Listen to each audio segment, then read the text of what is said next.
Welcome to Heroic Journeys, Leveling Up with Chantel and Tamara. This episode is all about soul. Yes. What it means to us and what it means to you. We tried a little bit to define what is soul, and it led us into a big rabbit hole. So we're going to talk a little bit about what that means to us and hopefully get you thinking about what that means to you.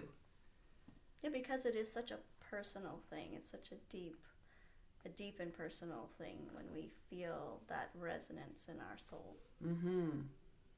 And I want to start maybe by saying something that might be a bit controversial for some people, but I think that some expressions of modern religion have really cheapened the idea of soul. We live in a Bible Belt region, and when we hear talk about soul, a lot of it is about saving souls, and this idea that the soul is the part of you that either gets punished or rewarded at the end of your lifetime. And to me, the soul is so much larger than that. It's a much higher, more noble concept. It's an interesting thing. I am trained in guided imagery and music, which is a therapy that uses music and imagery for people to really connect on a deep level with themselves. And I have felt often in a session with somebody that they are connecting with their soul when the imagery comes up. And the most interesting thing is that if you work with somebody through a number of sessions and they go through a process, they will eventually get to a point where in their imagery, they are in some kind of a royal setting. And they'll have, and often it's women because men don't access this type of therapy as much, but they'll have on some kind of a royal gown. They might have a crown on their head, and it happens again and again and again. And what that tells me is that our soul is this noble part of us that is connected both to the deepest and the highest of what we are meant to be. And that really ties into the heroic journey, because on the heroic journey, we are shifting out of the victim mindset of, we're right or wrong. If we're wrong, we need to be punished, like that whole enslavement that you were talking about earlier with religion. And just, I don't know, like how we can be the hero by accessing that nobility, that we do get to choose our resonance, and it's our resonance that creates our future. I'm going to share one of my absolute favorite quotes of all time, and this is Walt Whitman, the poet, and he said, "Re-examine all that you have been told in school or church or in any book, and dismiss whatever insults your soul, and your very flesh shall be a great poem." Ooh. And so this, we enlarge ourselves with the resonance of what touches us on a deep level, what expands us inside. I think of the soul as that North Star that sets us on our path, our heroic path, and keeps leading us forward on our heroic journey with signs and synchronicities along the way, through dreams and symbols that, resonate deeply. Yeah. It's something that we don't really have the language for. It's hard to articulate, but I feel like it's about being, like, and appreciating. Yeah, I think part of why we struggle with this is that we're so used to defining things with words and concepts and categories, and the soul is really only expressible through modalities like the arts. When you see, Vincent van Gogh, when you see the Starry Night painting, you look at that and you say that is a person who was resonating with their soul when they painted that. I'm going to actually do something here because right behind us, if you look up, this beautiful painting is from a friend of mine who I consider an extremely soulful artist. Does these magnificent floral paintings, and I feel like when I look at that painting, the paintings that she creates, that I can connect with my soul, and it's a whole world that I would want to go into, and it would expand me and just bring out the music of my soul. I'm going to leave a link to her website down below. And you were talking about music too, and Yeah. we were talking about musicals, and just like, I know Mamma Mia is a musical that really touched my soul.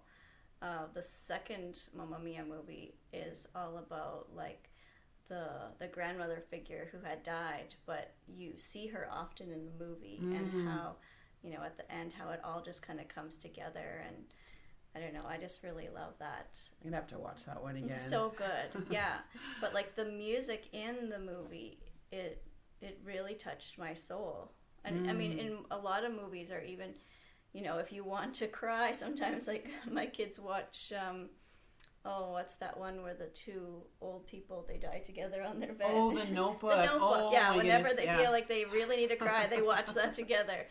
Because it does touch the soul. Oh, I mean, I could name offhand, well, of course, Lord of the Rings is my go-to for, because it's just such a mythological, expansive version of life. But I think of Dead Poets Society, and you know, using poetry to really connect with that resonance of what means something to you. What is your life calling you to do? Make your life extraordinary. Seize the day. And you are a poet. You're an author of a book of poems. Oh, that's another thing that I think has really been cheapened, often by the way it's taught. And this, again, analytical need to go in and find devices and analyze the poem, when really a poem is written to express what the soul wants to say.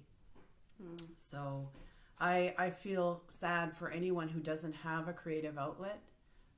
But a creative outlet could be listening to music. And I think every one of us needs to have those soul connections by watching the movies that move us, by reading novels that move us, by listening to music. Because music, dancing. Yeah, music connects both sides of the brain, and dancing connects the body too. So it's just a integrative thing. Yeah. Have you seen the movie I Am Sam? Probably a long time ago. Sean Penn, he plays an intellectually disabled adult who has a child, and then the world needs to intervene and take this child from him because he's not capable. I remember that. And it just brings out so clearly the idea of what the world considers competence, and what actually is, from a soul level, what is competence, which is actually seeing to the heart, to the depth of a matter, and going straight to what really, really matters. It makes me think of another Bible verse that Jesus said, "What good is it for someone to gain the world and lose their soul?" And you see that so often in movies, in real life, people who have everything, and they just keep needing more and more and more, because it's never enough. And the soul-shaped hole in your life can't be filled with money and things.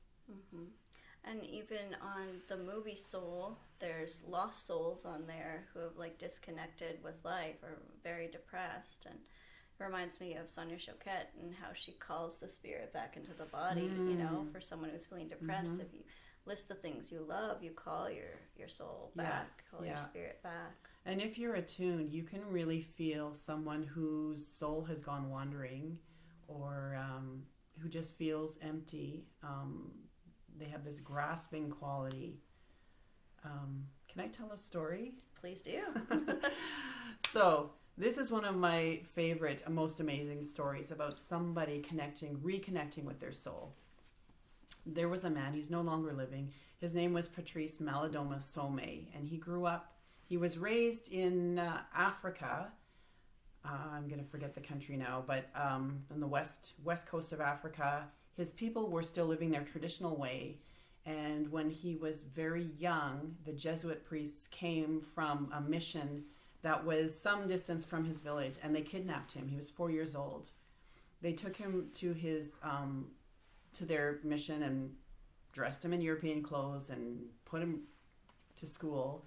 And from that point on, he didn't see his family again. He had no contact until he was 19. And so during all this time, he was receiving a European education and they were deliberately training him to look down on his culture and the way they connected with nature and their rituals and the worldview that they had.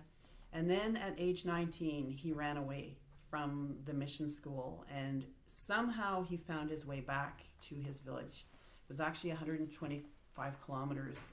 He found his way by foot. And so he hasn't seen his family for 15 years. But somehow his mother and sisters recognized him and they welcomed him back. But not everyone in the village was sure that he belonged because he couldn't speak his language anymore. He was trained to think differently. He could not, and he was angry. He felt like he had been placed in two worlds and he didn't really belong in either one. And so the elders got together to decide, what do we do with this person? He doesn't belong in our village anymore. He's been trained, his mind has been kind of captured and his soul has gone wandering. And so they decided he had to go through the initiation rites that they would normally do with boys when they turn 13. And this is a dangerous thing because these are real tests of endurance and strength and bravery. And it involves learning how to live in the wilderness and take care of yourself and find your own food. And some of the tests that they put these kids through could actually result in death if they don't survive. And so this was a really serious undertaking because the worst that could happen was he could die, or he could fail his initiation and not belong anymore. And so the one thing that happened towards the end of the initiation, he kind of made it through the different stages, and then the last thing he was asked to do was to sit and look at a tree until he could see its true nature. And he sat and sat and sat and sat, and his mind was telling him, this is stupid, it's a tree. What is the true nature of a tree? It's a tree, it has a trunk and branches and so on. And he sat there for something like 3 days in the hot sun, just sweltering, trying to figure out what was going on with this tree. And he finally reached the end of his endurance and just broke down, and he was so angry about what had happened to him and that he was being forced to go through this and potentially fail and be abandoned by his people. And then after his outburst, and he started just crying out in despair, and he finally said, I'm the problem here. I just can't see what I'm supposed to see. And at that moment, there was a transformation, and instead of the tree, he saw this beautiful green lady in a black tunic, and she had a veil over her face, and she lifted the veil, and it was like she was shining with an inner light from within, and she looked at him with such an expression of love. And all of a sudden, he just found himself in her arms, and it was like he had been welcomed home, and this was a place of beautiful unconditional love. And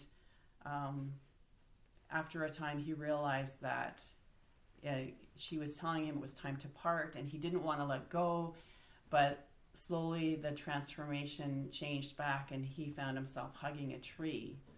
And at that moment, the elders knew that he had found the essence of the tree, and he was home. And he went on to become somebody who kind of bridged the two cultures then, and he went to the US and started teaching people about the importance of ritual and reconnecting with their true nature and with nature.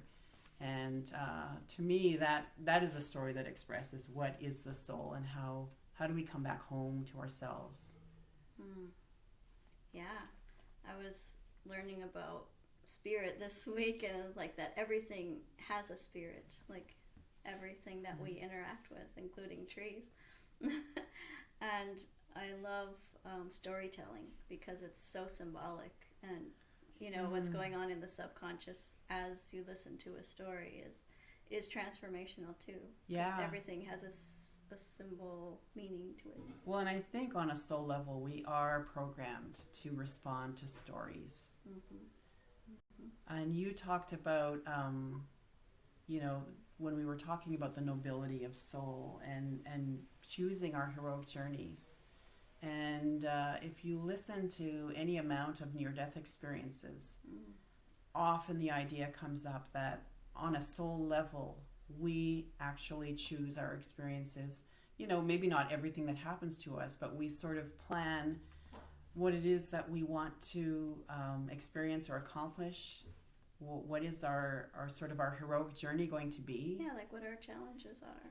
And Yeah. I feel like religion has, placed that idea that, if we face a challenge, we've done something wrong, when it's not the case at all. And I really feel that when I went from victim to the hero was when I was able to see that, wow, like I chose this. Or even like my mentor in Winnipeg, like when something happens that normal people would be in resistance to, like, oh man, this totally wrecks my plan, my day, you'd be like, well, I'm just going to pretend that I planned it this way and just roll with it. Yeah. And that just takes us out of resistance and lets energy flow through us again. I think there's something really beautiful about the idea that we have had a hand in charting our heroic journey. And from that standpoint, you can surrender a little bit, and trust the force, Luke, that there's a current flowing through our life that is somehow under the guidance of our soul. And even when you make mistakes and have major screw-ups, there's this trust that it can be turned to a good account. And just like, I don't know, just connecting to that, to spirit, like just that we are part of spirit, connecting to our own divinity. Like how can one be empowered if one is not connected to their own divinity? Yeah, then everything is reliant on our mind and the knowledge that we have. And that doesn't actually feel expansive. Touch on how you see religion versus spirituality. Well, religion to me is a system that more or less gets imposed on people. There's a conditioning that happens. There tend to be rules around it. Like beliefs, right? Beliefs almost create our resonance. Yeah, I think more and more it's become a mental construct. What do you believe? How do you think? How do you behave? Whereas the soul is just really this much more expansive resonance. You called it a resonance with the all. And we connect through it. We connect to it in many ways, through our dreams, through the signs and symbols that resonate around us, like synchronicities that happen. There's lots of ways that the soul speaks to us. And I feel like things that trigger us are a gateway to, finding that inner meaning, to transforming those things so that we don't get triggered by them anymore. And I want to say too that like religion and spirituality do not necessarily have to be opposed. No.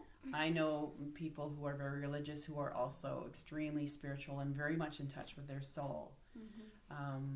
But I think that often by reducing things to a set of beliefs or rules, we sort of put people on a superficial level where it's like, if I do all the right things, then I'm taking care of my soul, rather than how does my spirituality open me to hear what my soul has to say. Yeah, I definitely see, like, I was raised super religious. I didn't want my kids to fall into that, and they asked if they could go to church, and I'm just like, make sure that church is love-based and preaches love and doesn't preach hate or fear. To me, that's the difference between spirituality and I religion. I think the minute we go into a space of fear, we lose the resonance with our soul. And then we become very susceptible to being controlled and manipulated. And so I think soul, as we connect to our soul, we open up and expand. And so to me, that is the test. Does it expand me? Does it bring me into the largest version of who I can be? And if it doesn't, it's like Walt Whitman, then it's insulting my soul, and I need to dismiss it. Yeah, that's why I left the church, because the belief that was taught there was, if anyone believes anything against us, we must shun them. And that insulted my soul, and I left. Yeah, and on the other hand, I have had aspects of, church experience that have really expanded and opened me. Experiences of singing in choirs and beautiful music. I love that. I love hymns. Yeah. I mean, some of the wording of some, I'm not saying I love all hymns, but I love like the music of hymns. And teachings of social justice and serving other people. Those are all things that have expanded and opened me. So Yeah, so this is not to say religion is bad or that you shouldn't, but I do think it is a wise counsel from Walt Whitman. Consider what insults your soul, and then don't be in alliance with it. Pull yourself out of resonance with that and put yourself in resonance with what is largest and most noble. Well, there's a lot of rabbit trails and tabs open, but I think for now we pretty much encapsulated what we wanted to talk about. And please get in contact with us. Tell us what music touches your soul, what movies or musicals touch your soul, or poetry. Leave a comment. What does soul mean to you? We'd love to have comments from viewers. Yeah, to me it just means a very personal way of connecting with life. Anyways, until next time, remember that you are the hero of your own journey.